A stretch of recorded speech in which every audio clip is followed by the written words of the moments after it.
안녕하세요. 사랑방 야담에 오신 여러분 반갑습니다. 항상 건강하세요. 영상 전 구독, 좋아요 눌러주시고 오늘 야담 시작하겠습니다. 한양 성박 작은 마을에 살던 여인 소련은 그저 평범한 나날을 바랐습니다. 아버지가 일찍 돌아가시고 홀어머니와 단둘이 살아가던 그녀는 바느질로 근근히 생계를 꾸려갔지요. 23의 나이 혼처를 정하기에 딱 좋은 때였지만 소련은 서두르지 않았습니다. 어머니 곁에서 조용히 살아가는 것만으로도 충분하다 여겼던 겁니다. 그런데 어느 날 아침 마을 어귀가 술렁이기 시작했습니다. 관복을 입은 사람들이 나타나 방을 붙이는데 거기 적힌 이름 중 하나가 바로 소련이었던 겁니다. 왕비 간택 후보자 명부였습니다. 소련의 어머니는 그 자리에서 주저앉아 울음을 터뜨렸고 이웃 안악들은 축하한다며 모여들었지요. 아이고, 소련이 내가 왕비가 될 줄이야. 우리 마을에서 간택 명부에 오른 건 20년 만이라네. 사람들은 입을 모아 부러워했지만 소련은 그들의 말이 귓속으로 들어오지 않았습니다. 다만 가슴속이 얼어붙는 것만 같았지요. 왕비 간택이라는 것이 축복이 아니라는 걸 소련은 어렴풋이 알고 있었습니다. 궁에 들어간 여인들 중 살아 돌아온 이가 드물다는 이야기를 어른들이 나지막이 속삭이는 걸 들었던 겁니다. 그날 밤 소련은 잠을 이루지 못했습니다. 창문 너머로 달빛이 스며들어 방 안을 하얗게 물들였지요. 어머니는 옆방에서 훌쩍이는 소리를 내고 있었습니다. 소련은 이불을 뒤집어 쓴 채 생각했습니다. 어떻게든 이 간택에서 벗어나야 한다고, 궁에 들어가서는 안 된다고 말입니다. 사흘 뒤 마을 우물가에서 소련은 김씨 할머니를 만났습니다. 할머니는 물동이를 내려놓더니 소련의 손을 꼭 잡았지요. 소련아, 내 어미 마음 10분 이해하마. 할머니의 눈가에는 깊은 주름과 함께 슬픔이 어려 있었습니다. 소련이 고개를 갸웃하자 할머니는 주변을 살피고는 목소리를 낮췄습니다. 내 조카딸이 말이다. 30년 전 간택에 올랐었지. 그래서요? 궁에 들어간 지 석 달 만에 병으로 죽었다고 했어.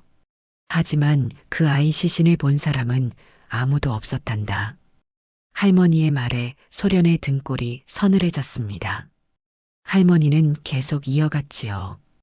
후궁 자리를 놓고 싸우다 독살당한 거라더구나. 아니면 왕의 총애를 받지 못해 냉궁에 갇혀 굶어 죽었거나. 궁 안에서 벌어지는 일은 밖에서 알 수가 없어. 그저 여인들이 하나둘 사라진다는 것만 알 뿐이지. 그날 이후로 소련은 마을 어른들이 나지막이 나누는 이야기에 귀를 기울였습니다. 간택에 올라 궁에 들어간 여인 10명 중 절반은 1년을 못 넘긴다는 것, 왕의 눈에 들지 못하면 평생 궁 안에 갇혀 지내야 한다는 것, 권력 다툼에 휘말려 목숨을 잃는 일이 다반사라는 것을 알게 되었습니다. 정씨 아저씨는 술에 취해 이렇게 말했지요. 간택은 축복이 아니라 감옥이요. 살아서 나올 수 없는 감옥 말이야. 소련은 그 말을 가슴에 새겼습니다. 어떻게든 이 간택에서 벗어나야 한다고, 궁에 들어가서는 절대 안 된다고 다짐했지요. 하지만 왕명을 거스를 방법이 있을까요? 소련은 밤마다 궁리했지만 뾰족한 수가 떠오르지 않았습니다. 간택일이 한 달 앞으로 다가왔습니다. 소련은 거울 앞에 앉아 자신의 얼굴을 뜯어보았지요. 또렷한 이목구비, 맑은 피부, 단정한 인상. 이런 것들이 오히려 화근이 된 겁니다. 소련은 생각했습니다. 추하게 보이면 어떨까, 병들어 보이면 어떨까 하고 말입니다. 다음 날부터 소련은 일부러 헝클어진 머리로 다녔습니다. 옷도 낡은 것만 골라 입었고 얼굴에는 젤을 살짝 문질러 칙칙해 보이게 했지요. 마을 사람들이 이상하게 쳐다봤지만 소련은 아랑곳하지 않았습니다. 어머니가 걱정스러운 얼굴로 물었습니다. 소련아, 왜 그러느냐? 몸이 안 좋으냐? 아니에요, 어머니. 그냥 치장할 마음이 없어서요. 소련은 일부러 기침도 자주 했습니다. 마을 어귀를 지나갈 때면 몸을 굽히고 휘청거리는 척했지요. 간택 담당 관리가 다시 마을을 방문했을 때 소련은 방 안에서 신음소리를 냈습니다. 어머니가 문 밖에서 말했지요. 저희 딸이 요즘 폐병 기운이 있는 것 같습니다. 밤낮으로 기침을 하고 열도 나고 해서요. 관리는 문틈으로 안을 들여다보다가 인상을 찌푸렸습니다. 소련은 일부러 창백하게 보이려고 밤새 잠을 안 잤던 겁니다. 관리는 뭔가 적더니 돌아갔지요. 소련은 작은 희망을 품었습니다. 이러면 간택에서 제외되지 않을까 하고 말입니다. 하지만 며칠 뒤 다시 방이 붙었습니다. 명부에서 소련의 이름은 여전히 지워지지 않았던 겁니다. 오히려 이런 문구가 추가되어 있었지요. 건강 상태 재확인 예정. 소련은 절망했습니다. 이렇게 해서는 안 되겠구나. 다른 방법을 찾아야겠구나 싶었지요. 하지만 무슨 방법이 있을까요? 도망칠 수도 없고 거짓으로 혼인했다. 속일 수도 없는 노릇이었습니다. 바로 그 즈음 소련의 집 옆에 새로운 사람이 이사를 왔습니다. 담 하나를 사이에 둔 옆집이었는데 그 집은 오래도록 비어 있었지요. 2, 3년 전 주인이 한양으로 이사간 뒤로 아무도 들어오지 않았던 겁니다. 이사 온 건 남자 혼자였습니다. 30 안팎으로 보이는데 행색이 묘했지요. 옷은 좋은 천으로 지어진 듯 했지만 군데군데 얼룩이 져 있었고 갓을 쓰고 다니지만 비스듬히 기울어진 채였습니다. 하인도 없이 혼자 살았는데 낮에는 술을 마시고 밤에는 어디론가 나갔다가 새벽에 돌아오곤 했지요. 마을 사람들은 금세 그를 한량이라 불렀습니다. 저 양반 일은 안 하고 술만 마시더라. 집안이 좀 있나 보지. 그래도 저렇게 놀기만 하면 오래 못 가. 말투도 건방지고 아무하고도 섞이질 않아. 소련도 그 소문을 들었습니다. 처음에는 별 관심이 없었지요. 옆집에 누가 살든 자신과 무슨 상관이겠습니까? 간택 걱정에 머리가 터질 지경인데 옆집 한량 따위 신경 쓸 겨를이 없었던 겁니다. 그런데 어느 날 저녁 소련이 뒷마당에서 빨래를 널고 있는데 담장 너머로 목소리가 들려왔습니다. 야, 술 한 병만 더 가져와. 날이 오늘은 이미 세 병째이십니다. 시끄러워. 내 돈으로 사 마시는데 내가 왜 참견이야. 하인이 아니라 술집 사환이었던 모양입니다. 소련은 고개를 저었지요. 대낮부터 술이라니 저런 사람이 한량이 아니면 뭐겠습니까? 소련은 빨래를 다 널고 안으로 들어가려 했습니다. 그때였습니다. 담장 너머로 무언가 훅 날아와 소련의 발치에 떨어졌지요. 술병이었습니다. 다행히 깨지지는 않았지만 소련은 깜짝 놀라 뒤로 물러섰습니다. 아, 미안. 담장 너머로 남자의 목소리가 들려왔습니다. 사과하는 말투인데도 묘하게 건성이었지요. 소련은 술병을 집어들고 담장 쪽으로 다가갔습니다. 조심하셔야지요. 소련이 담장 너머로 말하자 잠시 침묵이 흘렀습니다. 그러더니 남자가 대답했지요. 그래, 조심하지. 그 목소리에는 웃음기가 전혀 없었습니다.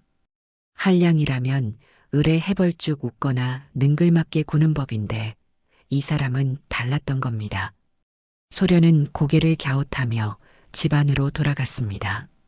며칠 뒤 소련은 우물에 물을 기르러 갔습니다. 아침 일찍이라 마을은 조용했지요. 물동이를 이고 집으로 돌아오는 길, 대문 앞에서 소련은 멈춰 섰습니다.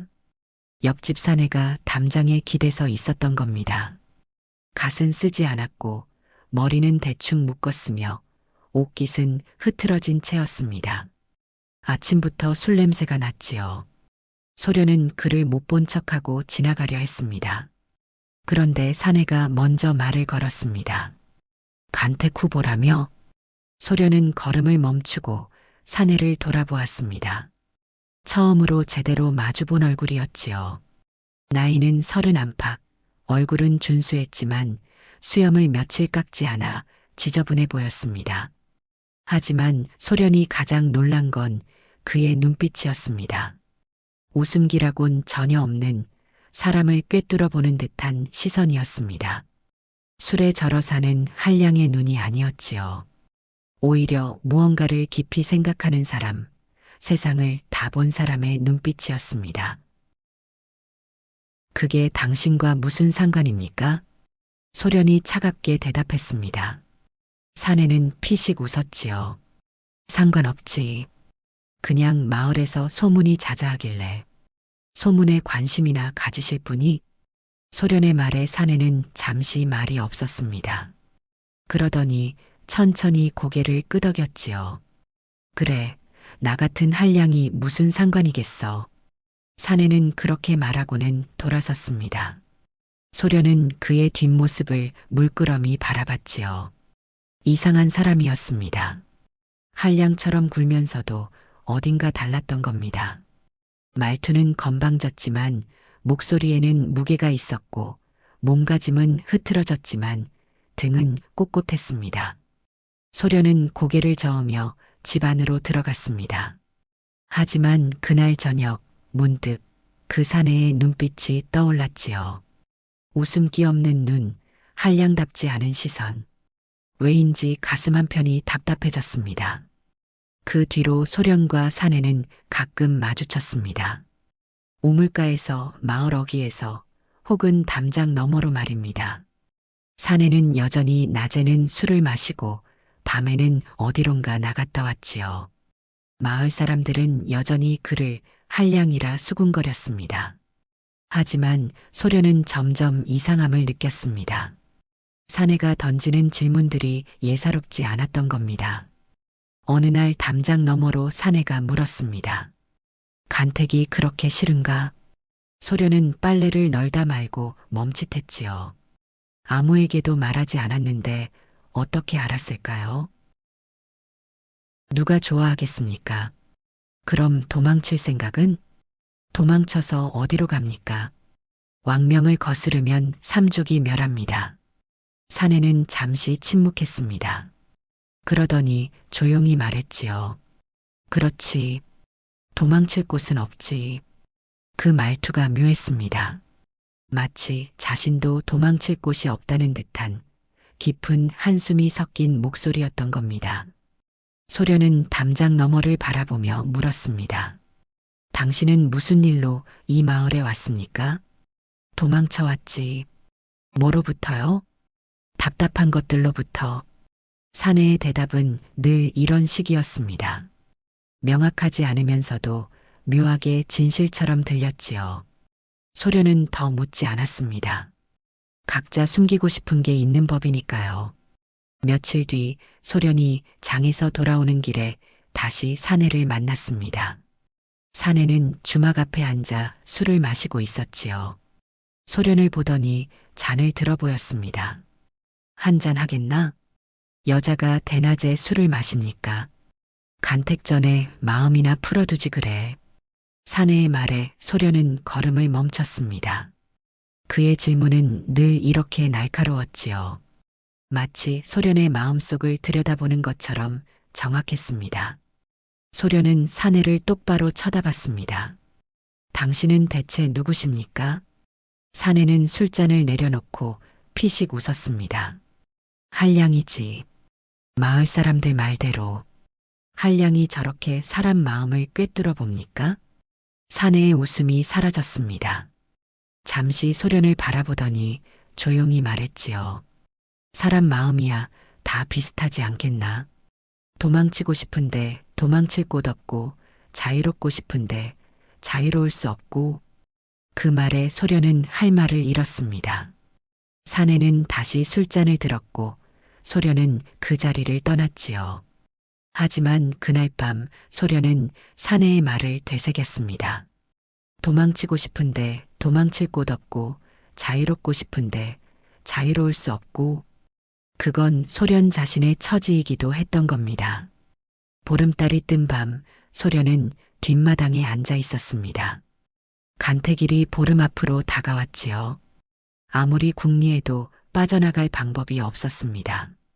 소련은 달을 올려다보며 한숨을 쉬었습니다. 잠은 안 자나? 담장 너머로 사내의 목소리가 들려왔습니다. 놀랍게도 술 냄새가 나지 않았지요. 소련은 고개를 돌려 담장을 바라봤습니다. 잠이 오지 않습니다. 간택 때문인가? 그렇습니다. 사내는 한동안 말이 없었습니다. 바람소리만 담장 사이로 지나갔지요. 그러다 사내가 조용히 말했습니다. 궁에 들어가기 싫은 게 두려워서인가 아니면 자유를 잃는 게 두려워서인가? 소련은 그 질문에 가슴이 철렁했습니다. 정확했던 겁니다. 소련이 두려워하는 건 죽음이 아니라 자유를 잃는 것이었지요. 평생을 궁 안에 갇혀 누군가의 소유물처럼 살아가는 것이었습니다. 당신은 어떻게 그런 걸 압니까? 나도 갇혀 살았으니까.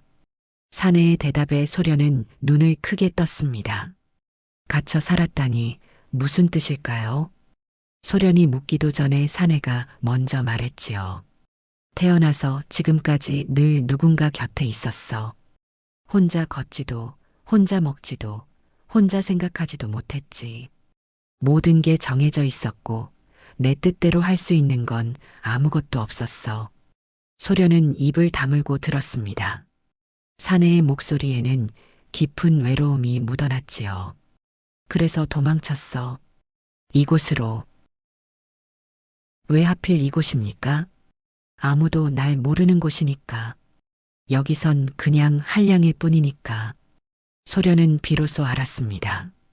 이 사람도 자신처럼 도망쳐온 사람이라는 것을, 자유를 찾아 이곳까지 온 사람이라는 것을 말입니다. 소련은 조용히 말했습니다. 저도 도망치고 싶습니다. 하지만 갈 곳이 없습니다. 그래, 갈 곳이 없지. 사내의 목소리가 더 낮아졌습니다. 소련은 담장에 손을 얹었지요. 당신은 언제까지 여기 있을 겁니까? 글쎄, 들킬 때까지? 들키면 어떻게 됩니까? 돌아가야지. 갇혀있던 곳으로. 둘은 담장을 사이에 두고 한동안 말이 없었습니다. 달빛만이 마당을 비추고 바람만이 나뭇잎을 흔들었지요. 그날 밤 이후 소련과 사내 사이에는 이상한 신뢰가 싹 텄습니다. 서로의 진짜 비밀은 알지 못했지만 서로가 도망쳐온 사람이라는 것만큼은 알았던 겁니다. 나흘 뒤 마을에 작은 소동이 벌어졌습니다. 김씨네 막내 아들이 우물에 빠진 겁니다. 아이는 겨우 5살 우물벽을 붙잡고 악을 쓰며 울고 있었지요. 어른들이 달려왔지만 우물이 깊어 선뜻 뛰어들 엄두를 못 냈습니다. 밧줄을 가져와. 아니야, 사다리를 내려야 해. 사람들이 허둥대는 사이 누군가 우물 난간을 훌쩍 뛰어넘어 물속으로 뛰어들었습니다. 소련도 그 소리를 듣고 달려왔지요. 사람들 사이로 보니 우물 속에서 아이를 안고 올라오는 사람이 바로 옆집 사내였습니다. 사내는 한 손으로는 아이를 안고 다른 손으로는 우물벽을 짚어가며 올라왔지요. 몸놀림이 놀라울 정도로 민첩했습니다. 술에 절어 지내는 한량의 움직임이 아니었던 겁니다. 오히려 단련된 무사의 몸놀림에 가까웠습니다. 사내가 우물 밖으로 나오자 사람들이 달려들어 아이를 받았습니다. 아이 어미는 아이를 끌어안고 울음을 터뜨렸지요. 사내는 온몸이 젖은 채 우물가에 주저앉았습니다.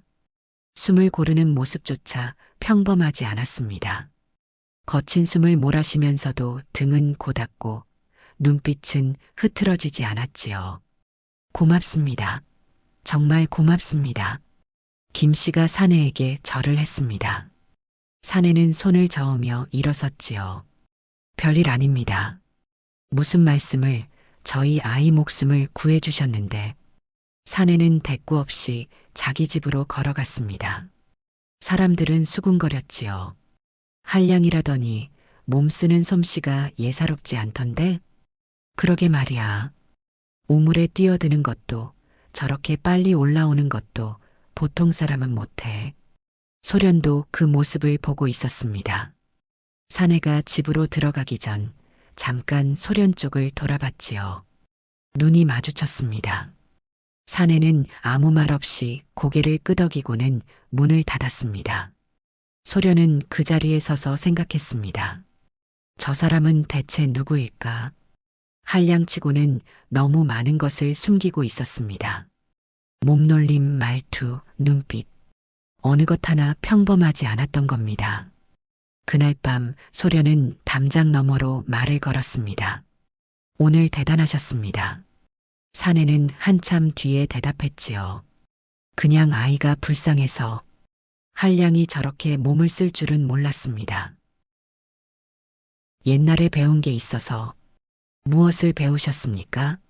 사내는 대답하지 않았습니다. 소련은 더 묻지 않았지요. 하지만 확신했습니다. 이 사람은 평범한 한량이 아니라는 것을, 무언가 큰 비밀을 품고 있다는 것을 말입니다. 그 무렵 한양 왕궁에서는 피비린내 나는 권력 다툼이 벌어지고 있었습니다. 왕비 간택을 앞두고 후궁들과 대신들이 각자의 후보를 밀고 있었지요. 누가 왕비가 되느냐에 따라 권력의 판도가 바뀔 터였습니다. 좌의정 민대감은 자신의 조카딸을 밀었습니다. 우의정 한대감은 자기 집안과 연이 닿은 처자를 지목했지요. 하지만 가장 위협적인 인물은 따로 있었습니다. 왕의 총애를 받는 후궁, 혜빈이었습니다. 혜빈은 왕비 자리를 노리고 있었습니다. 자신이 낳은 대군을 세자로 만들기 위해서는 왕비가 되어야 했지요. 그런데 간택 후보 중에 혜빈이 특히 경계하는 이름이 하나 있었습니다. 바로 소련이었습니다. 소련이라는 계집아이가 문제입니다. 혜빈의 신복인 상궁이 말했습니다. 혜빈은 차를 마시며 물었지요. 어째서? 용모가 빼어나고 집안은 미천하지만 인품이 바르다 합니다. 무엇보다 주상께서 좋아하실 만한 청초한 기품이 있다고 하옵니다. 혜빈의 눈빛이 차갑게 식었습니다. 그럼 없애야겠구나. 하오나 아직 궁에 들어오지도 않았는데 궁에 들어오기 전에 없애면 되지. 혜빈은 찻잔을 내려놓고 냉소를 지었습니다. 상궁은 허리를 굽혔지요. 분부대로 하겠나이다. 다음 날 혜빈의 사람들이 움직이기 시작했습니다.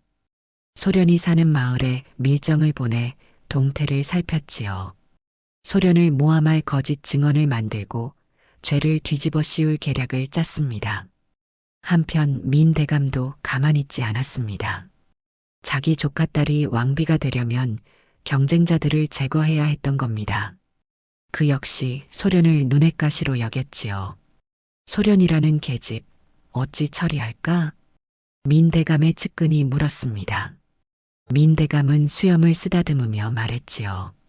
병으로 죽었다 하면 되지. 간택 전에 갑자기 병사하는 일이야 흔하지 않은가. 궁 안에서는 이미 소련의 목숨을 노리는 자들이 여럿이었습니다. 아직 궁에 들어오지도 않았는데 벌써 표적이 된 겁니다. 소련은 이 사실을 알지 못했지요.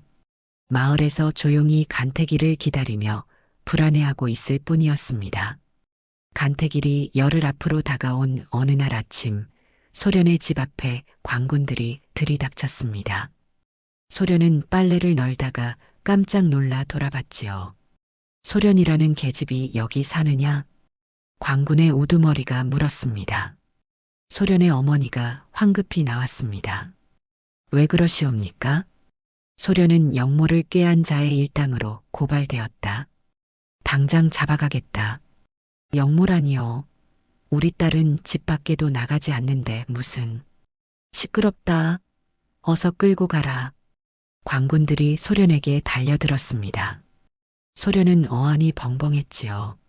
영모라니 대체 무슨 일인지 전혀 알 수가 없었습니다. 거짓 고발이라는 건 분명했지만 누가 왜 자신을 모함하는지 알 길이 없었지요. 어머니, 소련아. 어머니가 광군에게 매달렸지만 내쳐졌습니다. 소련은 끌려가기 직전 옆집을 힐끗 보았습니다.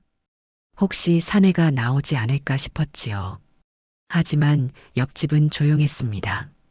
그때였습니다. 옆집 대문이 열리더니 사내가 걸어 나왔습니다. 평소와 달리 갓을 단정히 쓰고 옷깃을 바르게 여민 모습이었지요. 술 냄새도 나지 않았습니다. 사내는 광군 앞으로 다가왔습니다. 무슨 일이냐?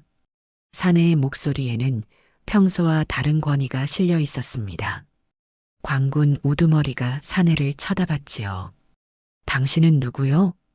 옆집에 사는 사람이다. 소련이 무슨 죄를 지었기에 끌고 가는 것이냐? 영모에 연루되었소. 증거는? 고발장이 있소. 사내는 피식 웃었습니다. 비웃음이었지요. 고발장? 간택 후보를 제거하려는 궁의 더러운 짓거리겠군. 광군 우두머리의 얼굴이 굳었습니다. 함부로 말하지 마시오. 당신도 같이 잡아갈 것이오. 광군들이 사내에게 다가들었습니다. 하지만 사내는 꼼짝도 하지 않았지요. 그저 광군들을 쭉 둘러보더니 낮고 단호한 목소리로 말했습니다. 멈춰라. 사내의 한마디에 광군들이 멈칫했습니다. 그 목소리에는 명령의 무게가 실려 있었지요. 평소 술에 절어 지내던 한량의 목소리가 아니었습니다.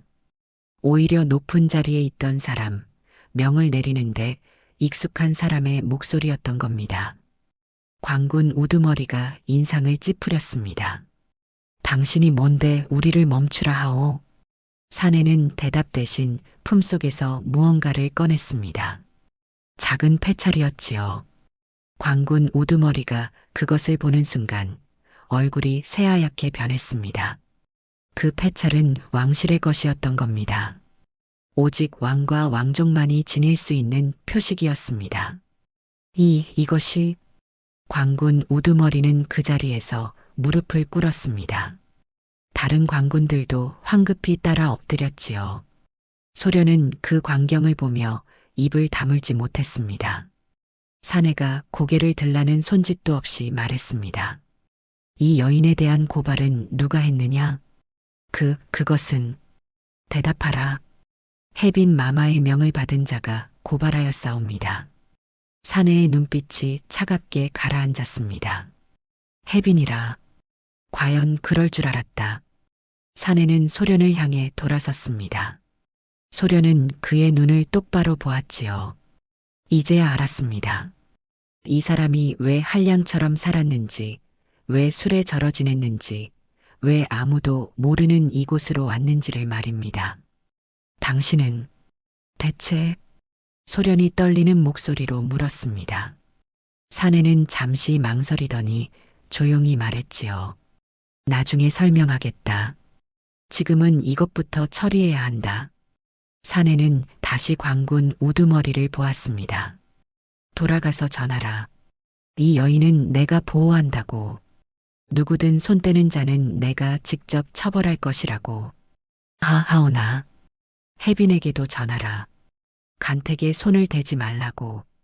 다음에 이런 일이 또 벌어지면 해빈 자리도 보전 못할 것이라고. 광군 우두머리는 땀을 뻘뻘 흘리며 고개를 조아렸습니다. 명을 받들겠나이다. 광군들은 황급히 물러갔습니다. 마을 사람들은 무슨 일인지 몰라 수군거렸지요. 소련의 어머니는 멍하니 서 있었습니다. 소련만이 사내를 뚫어지게 쳐다보고 있었습니다. 사내는 소련에게 다가와 낮은 목소리로 말했습니다. 놀랐겠다. 미안하다. 당신은 대체 누구십니까? 소련의 물음에 사내는 씁쓸하게 웃었습니다. 알고 싶은가? 알아야 하지 않겠습니까? 사내는 한동안 소련을 바라보다가 고개를 끄덕였습니다. 그래. 이제 숨길 수도 없겠구나. 사내는 주변을 둘러보고는 소련에게 속삭였지요. 오늘 밤 담장 너머로 오너라. 모든 것을 말해주겠다. 소련은 고개를 끄덕였습니다. 사내는 돌아서서 자기 집으로 들어갔지요. 소련은 그 뒷모습을 보며 가슴이 두근거렸습니다. 두려움인지 기대인지 혹은 다른 감정인지 알 수 없었습니다. 그날 한양 왕궁에서는 난리가 났습니다. 주상 전하께서 며칠째 자취를 감춘 겁니다. 어전 회의에도 나타나지 않고 침전에도 계시지 않았지요. 대신들과 내관들이 궁 안팎을 뒤졌지만 찾을 수 없었습니다. 주상 전하께서 어디로 가셨단 말인가? 좌의정 민대감이 소리쳤습니다. 우의정 한대감도 당황한 표정이었지요. 미행도 없이 홀로 궁을 나가신 듯 하옵니다. 이럴 수가. 만약 역적들이 알면 어찌하려고. 대신들은 급히 비밀회의를 열었습니다. 왕이 사라졌다는 사실이 알려지면 나라가 혼란에 빠질 터였지요. 우선은 함구하기로 했습니다. 왕이 병환 중이라 선전하고 은밀히 찾기로 한 겁니다. 하지만 소문은 새어나가기 마련입니다. 궁 안에서 왕이 사라졌다는 이야기가 은밀히 퍼졌지요. 해빈도 그 소문을 들었습니다. 주상께서 정말 사라지셨단 말인가? 해빈이 상궁에게 물었습니다. 상궁은 고개를 끄덕였지요. 그러하옵니다. 닷새 전부터 자취를 감추셨다 하옵니다. 해빈의 눈빛이 빛났습니다. 기회였던 겁니다. 왕이 없는 사이 자신의 아들을 세자로 만들 수도 있었지요. 하지만 조심해야 했습니다. 왕이 돌아오면 역모로 몰릴 터였으니까요. 한편 민대감은 다른 생각을 했습니다. 이 기회에 옹립할 인물을 정해야 하지 않겠소? 민대감이 은밀히 다른 대신들을 모아 말했습니다. 우의정 한대감이 경계하는 눈빛으로 대답했지요. 역모를 꾀하자는 말이오? 역모가 아니라 나라를 위한 길이요. 주상이 이렇게 무책임하게 자리를 비우는데 우리가 나라를 지켜야 하지 않소? 대신들은 수군거렸습니다. 누구는 찬성하고 누구는 반대했지요. 왕이 사라진 틈을 타 각자의 욕심이 고개를 드는 겁니다. 그 무렵 아니 소련의 옆집에 사는 사내는 자기 방에 앉아 있었습니다. 창밖으로 달이 떠오르고 있었지요. 오늘 밤 소련에게 모든 것을 말해야 했습니다. 자신이 누구인지 왜 이곳에 왔는지를 말입니다. 사내는 한숨을 쉬었습니다. 이제 돌아가야 할 때가 온 것 같았지요. 하지만 돌아가고 싶지 않았습니다. 이곳에서의 나날이 너무 평화로웠던 겁니다. 한량으로 살며 자유를 누렸던 시간이 너무 소중했습니다. 하지만 이제 끝이로구나. 사내는 쓸쓸하게 웃었습니다. 그리고 소련을 기다렸지요. 담장 너머로 그녀가 올 시간이었습니다. 밤이 깊어지자 소련은 뒷마당으로 나왔습니다.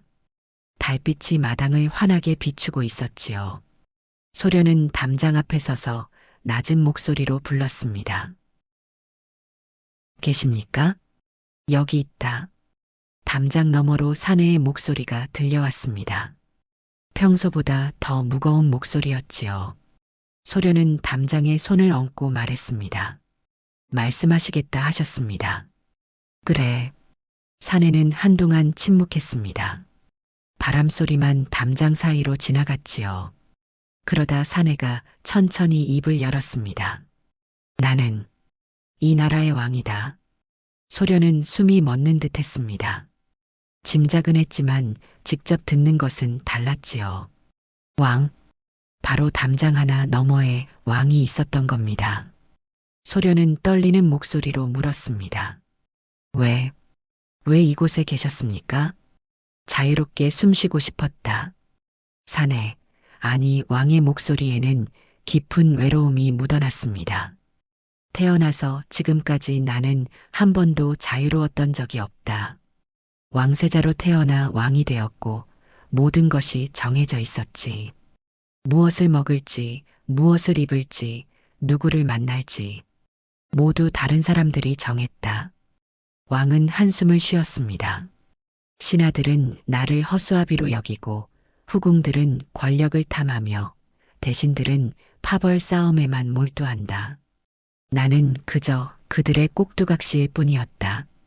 소련은 가슴이 먹먹해졌습니다.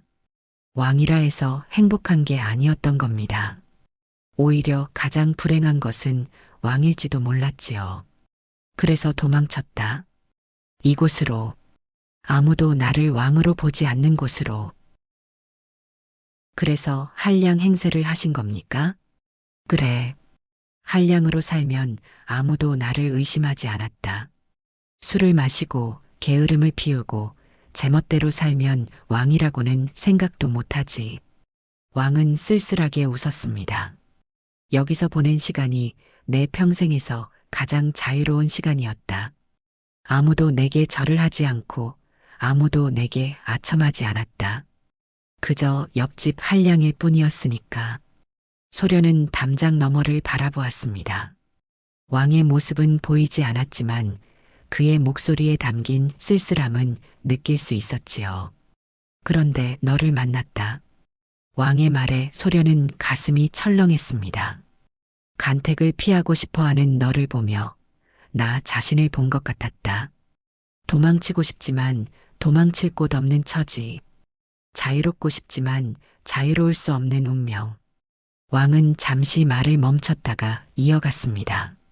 처음으로 누군가와 진짜 대화를 나눈 것 같았다. 왕으로서가 아니라 그냥 한 사람으로서 말이다. 소련은 눈시울이 뜨거워졌습니다. 왕의 고백에는 진심이 담겨 있었지요. 하지만 이제 돌아가야 한다. 궁에서 날 찾고 있을 테고 나라는 혼란스러울 것이다. 언제 떠나실 겁니까? 모레. 소련은 가슴이 무너지는 것 같았습니다.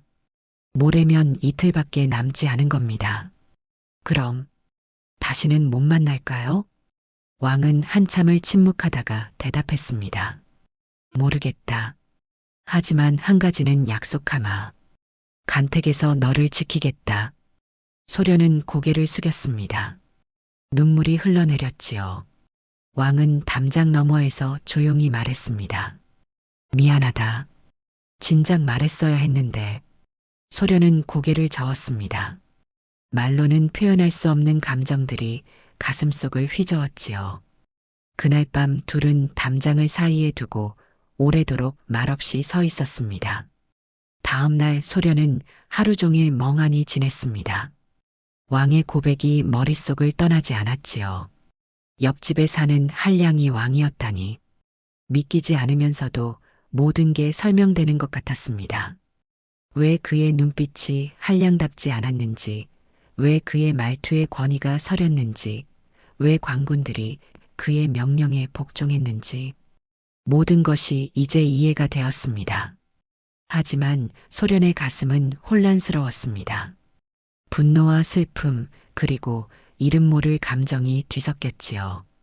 왕이 자신을 속였다는 사실이 배신처럼 느껴졌습니다. 하지만 동시에 왕의 외로움도 이해가 되었습니다. 해질 무렵 소련은 다시 뒷마당으로 나갔습니다. 담장 너머로 왕의 기척이 느껴졌지요. 내일 떠나신다 하셨습니까? 소련이 먼저 말을 꺼냈습니다. 왕은 조용히 대답했지요. 그래, 새벽에 떠날 것이다. 말씀도 없이 가실 생각이셨습니까? 미안하다.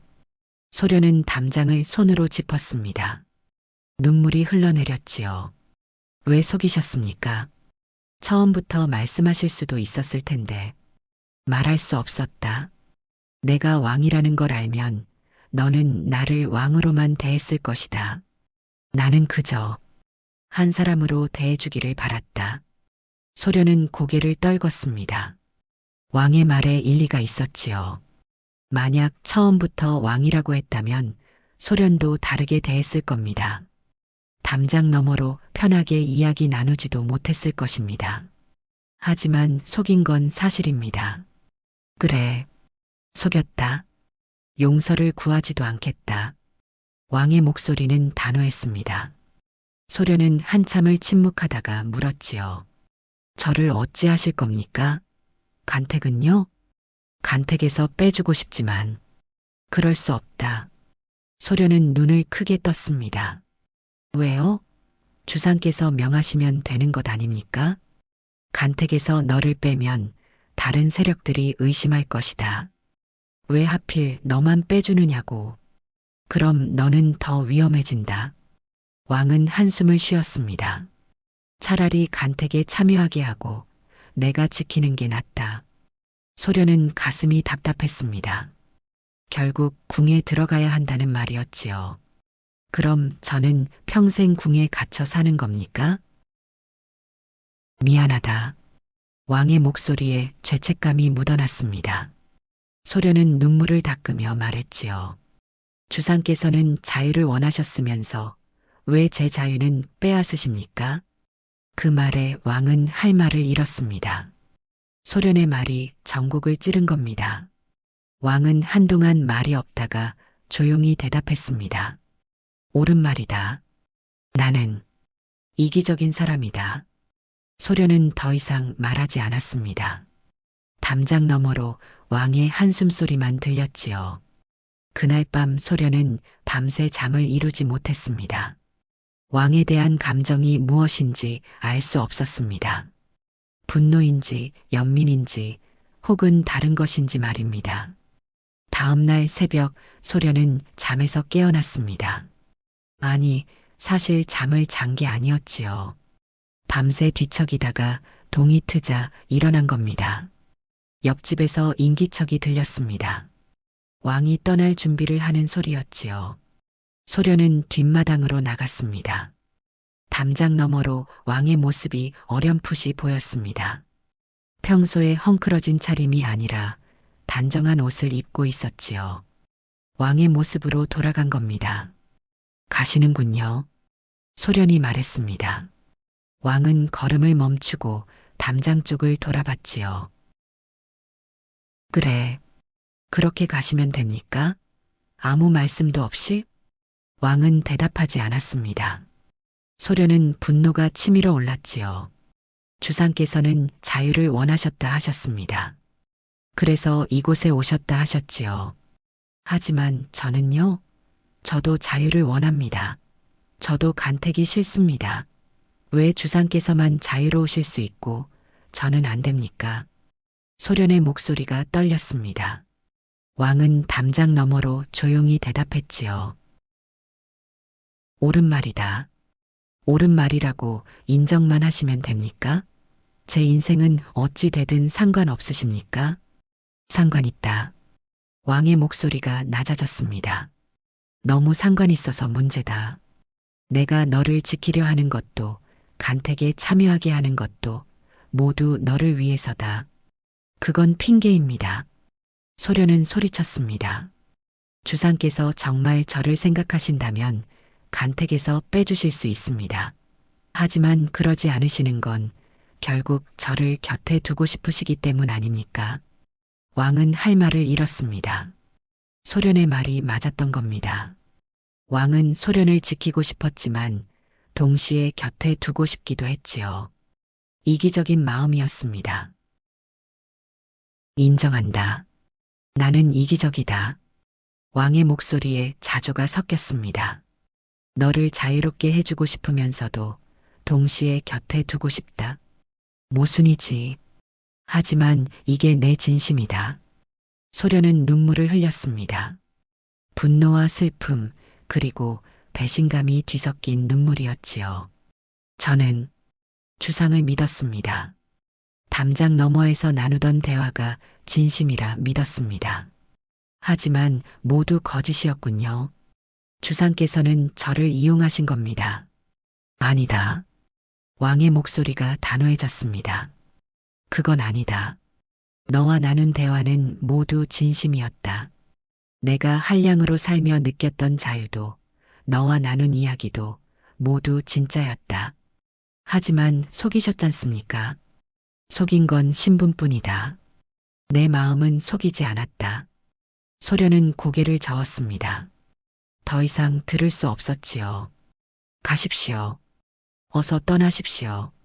다시는 제 앞에 나타나지 마십시오. 소련은 돌아서서 집 안으로 들어갔습니다. 왕은 담장 앞에 서서 한참을 서 있었지요. 그러다 깊은 한숨을 쉬고는 마을을 떠났습니다. 뒤돌아보지 않았습니다. 뒤돌아보면 더 이상 걸을 수 없을 것 같았으니까요. 왕이 궁으로 돌아오자 난리가 났습니다. 대신들이 모두 어전에 모였지요. 주상 전하, 어디 계셨사옵니까? 온 나라가 혼란에 빠졌사옵니다. 왕은 어좌에 앉아 대신들을 내려다봤습니다. 한량으로 살 때의 모습은 온데간데 없었지요. 차갑고 위험 있는 왕의 모습이었습니다. 잠시 미행 없이 나가 있었다. 나라를 돌보지 못한 것은 짐의 잘못이니 꾸짖거든 짐을 꾸짖어라. 대신들은 입을 다물었습니다. 왕의 위험에 눌린 겁니다. 좌의정 민대감이 조심스럽게 물었지요. 그 사이 간택은 어찌하오리까? 이미 날짜가 정해져 있사옵니다. 예정대로 진행하라. 왕의 대답에 대신들이 안도했습니다. 하지만 왕은 덧붙였지요. 다만 간택 과정에 어떤 불순한 세력도 개입하지 못하게 하라. 만약 후보자들을 해치거나 모략하는 자가 있다면 신분 고하를 막론하고 엄벌에 처할 것이다. 대신들은 고개를 숙였습니다. 왕의 눈빛이 예사롭지 않았던 겁니다. 한편 해비는 왕이 돌아왔다는 소식을 듣고 당황했습니다. 왕이 없는 사이 세력을 키우려던 계획이 물거품이 된 겁니다. 게다가 왕이 소련을 직접 보호한다는 소문까지 들렸지요. 어찌된 일이냐? 주상께서 소련을 아신단 말인가? 해빈이 상궁에게 물었습니다. 상궁은 고개를 저었지요. 자세한 건 알 수 없사옵니다. 다만 주상께서 그 여인을 특별히 여기신다는 건 분명해 보이옵니다. 해빈의 눈빛이 차갑게 가라앉았습니다. 경쟁자가 생긴 겁니다. 게다가 왕의 총애를 받는 경쟁자였지요. 더욱 조심해야겠구나. 함부로 손댔다간 큰일 난다. 그 무렵 소련은 마을에서 간택 준비를 하고 있었습니다. 관에서 보낸 사람들이 와서 소련을 데려갔지요. 궁에 들어가기 전 몸을 정갈이하고 예법을 익히는 과정이었습니다. 소련은 모든 것을 기계적으로 해냈습니다. 마음은 이미 텅 빈 것 같았지요.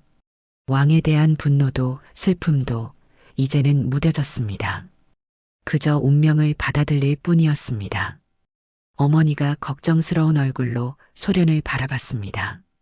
소련아, 괜찮으냐? 괜찮습니다, 어머니. 하지만 소련의 목소리에는 생기가 없었습니다. 어머니는 딸을 끌어안았지요.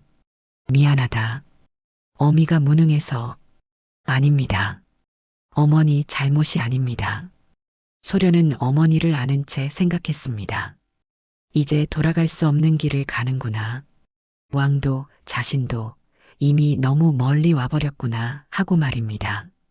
간택일 전날 밤 소련은 궁 밖 별궁에 머물고 있었습니다. 내일이면 정식으로 궁에 들어가 간택을 받게 되는 겁니다.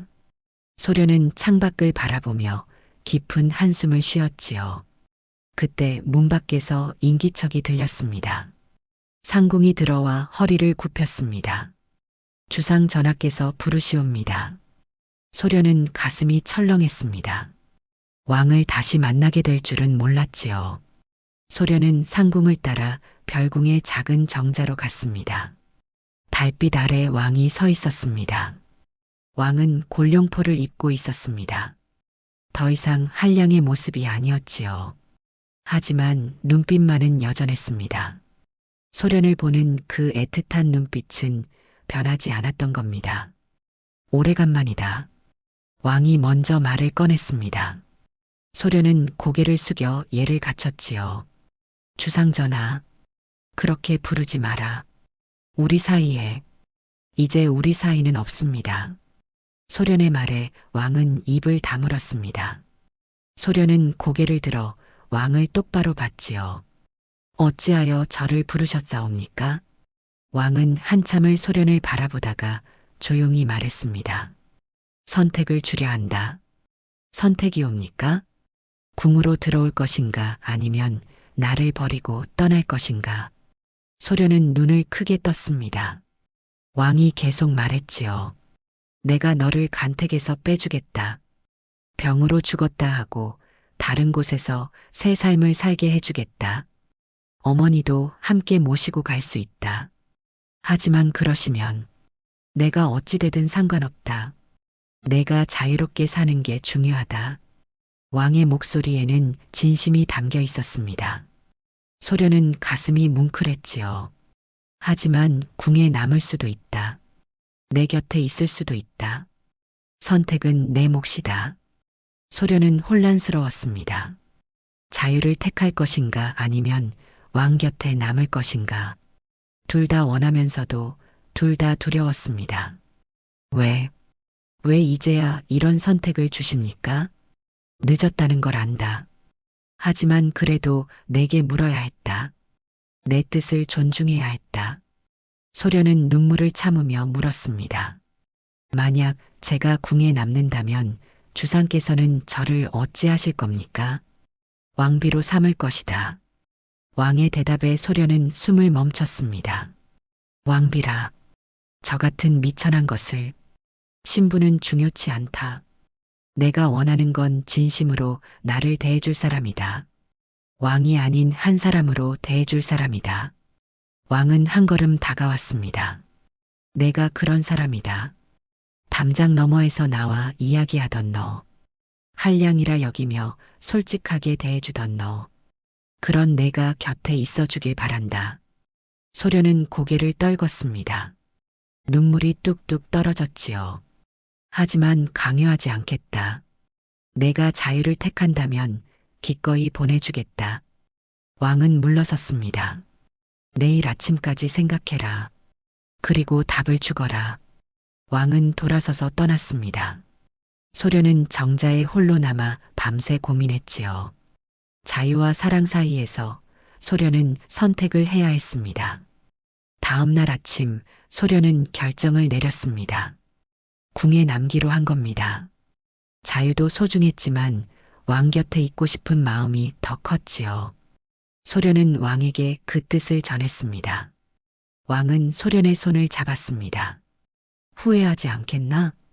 후회할지도 모릅니다.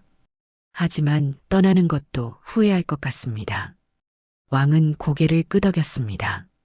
그날로 간택이 진행되었고 소련은 왕비로 간택되었지요.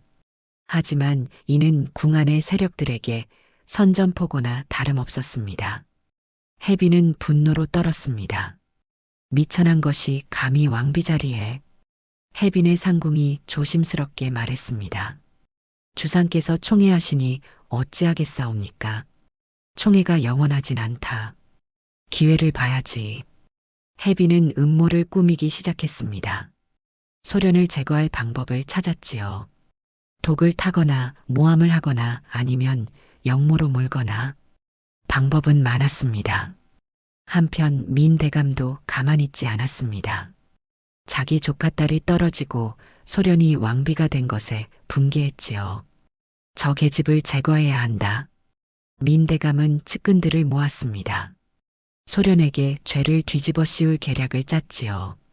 소련의 집안을 뒤져 역모의 증거를 조작하고 소련을 역적의 딸로 몰 계획이었습니다. 닷새 뒤 민대감이 움직였습니다. 어전에서 왕에게 아뢰었지요. 주상전하, 왕비 간택에 문제가 있사옵니다. 무슨 문제인가? 소련의 집안을 조사하니 역모를 꾀한 자들과 연이 닿아 있사옵니다.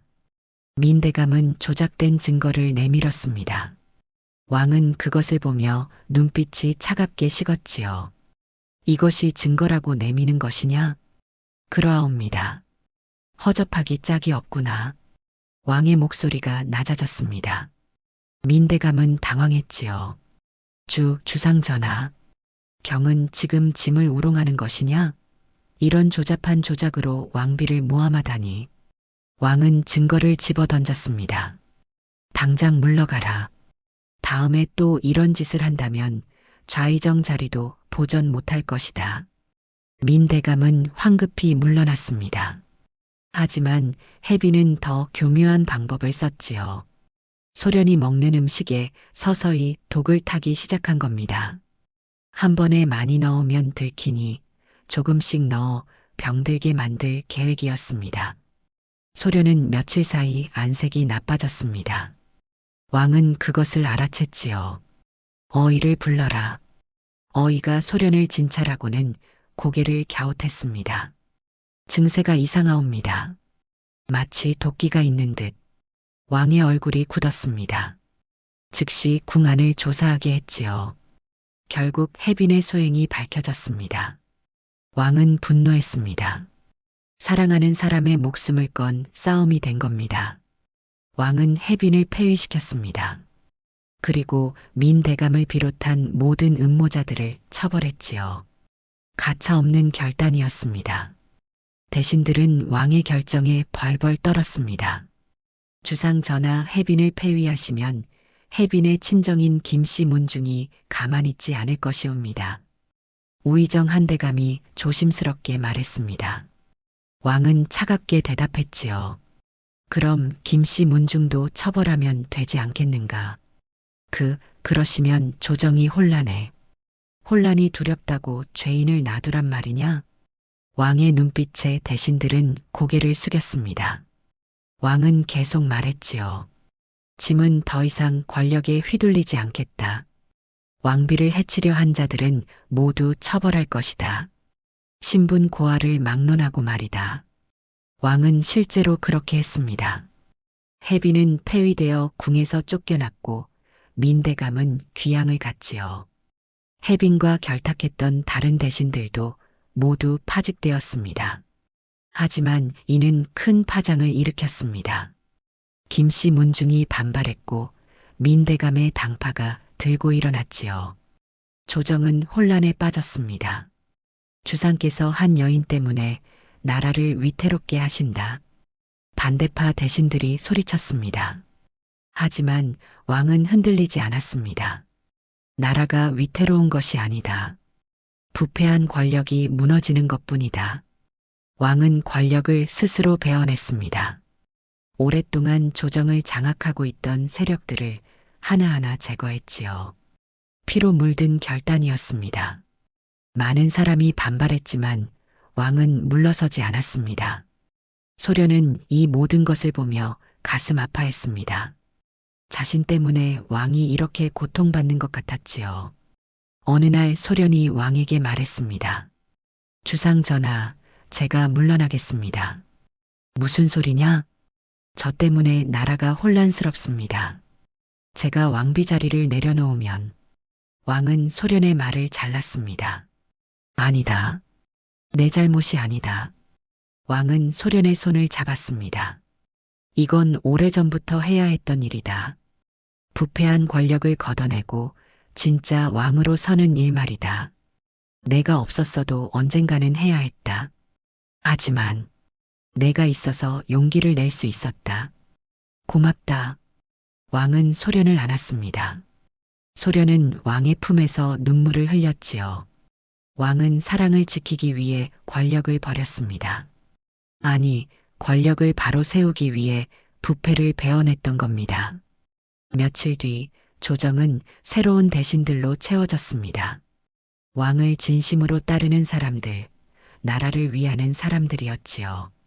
왕은 비로소 진짜 왕이 되었습니다. 누군가의 꼭두각시가 아닌 스스로 결정하는 왕이 된 겁니다. 1년이 흘렀습니다. 궁은 안정을 찾았고 왕과 왕비의 사랑도 깊어졌지요. 소련은 이제 더 이상 간택을 두려워하던 여인이 아니었습니다. 당당한 왕비였고 왕의 반려였습니다. 어느 봄날 왕은 소련에게 말했습니다. 궁을 나가고 싶지 않은가? 어디로 말씀이십니까? 예전에 살던 마을로, 내가 나를 처음 만났던 그곳으로. 소련은 눈을 빛냈습니다. 그곳을 그리워하고 있었던 겁니다. 왕과 소련은 미행 없이 몰래 궁을 나갔지요. 평민 옷을 입고 말을 타고 마을로 갔습니다. 마을은 예전과 똑같았습니다. 우물가에서 안악들이 빨래를 하고 아이들이 뛰어놀고 사람들이 오가는 모습, 모든 게 그대로였지요. 왕과 소련은 옛집으로 갔습니다. 두 집 모두 비어 있었습니다. 왕은 옆집으로 들어갔고 소련은 자기 집으로 들어갔지요. 그리고 담장 앞에 섰습니다. 소련아, 담장 너머로 왕의 목소리가 들려왔습니다.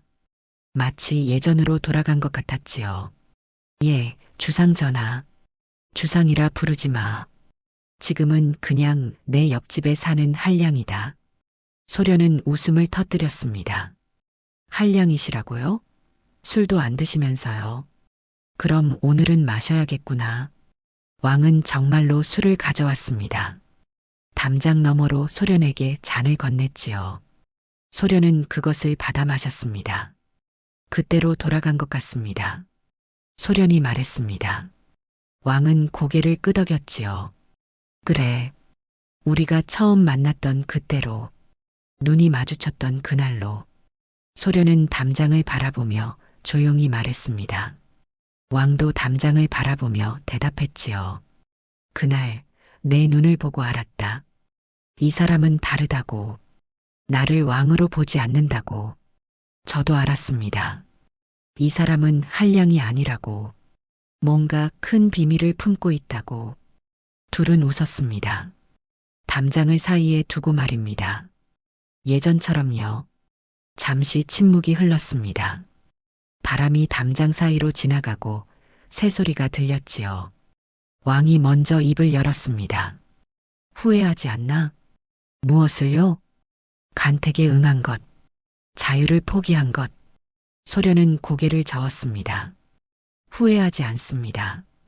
비록 담장 밖으로 자유롭게 나갈 순 없게 되었지만 다른 것을 얻었으니까요. 무엇을? 주상 전하를. 왕은 한동안 말이 없었습니다. 그러다 조용히 말했지요. 나도 얻었다. 진짜 자유를. 주상께서 자유를요? 그래. 왕으로 사는 게 아니라 한 사람으로 사는 자유를.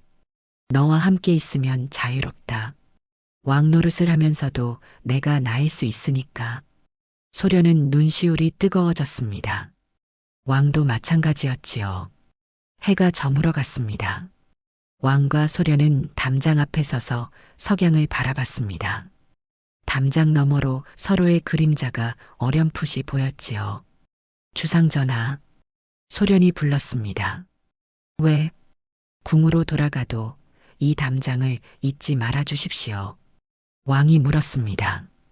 왜 잊지 말아야 하지? 이 담장이 우리를 만났으니까요. 이 담장이 없었다면 주상께서는 여전히 외로운 왕이셨을 테고 저는 간택에 떨기만 하는 여인이었을 겁니다. 왕은 담장에 손을 얹었습니다. 소련도 담장에 손을 얹었지요. 담장 하나를 사이에 두고 두 사람의 손이 마주 닿았습니다. 잊지 않겠다. 이 담장을, 이곳에서의 나날을, 그리고 한량으로 살며 자유로웠던 시간을 저도 잊지 않겠습니다. 간택이 두려웠던 시간을, 담장 너머로 나눈 이야기들을, 그리고 주상 전하께서 한량이셨던 그때를. 달이 떠올랐습니다. 담장 위로 달빛이 쏟아졌지요. 왕과 왕비는 담장을 사이에 두고 서 있었습니다. 마치 처음 만났던 그날처럼 말입니다. 하지만 이제는 달랐습니다. 더 이상 도망쳐야 할 이유도 숨겨야 할 비밀도 없었으니까요. 단지 사랑이 있을 뿐이었습니다. 소련은 마지막으로 중얼거렸습니다. 그날 눈을 마주치지 말았어야 했을까? 왕이 담장 너머로 대답했습니다. 아니, 마주치길 잘했다. 그날이 없었다면 지금도 없었을 테니까. 소련은 고개를 끄덕이며 미소 지었습니다. 맞습니다. 그날이 있어서 지금이 있는 겁니다. 밤이 깊어갔습니다. 두 사람은 담장 앞을 떠나 각자의 옛집으로 돌아갔지요. 하지만 내일이면 함께 궁으로 돌아갈 겁니다.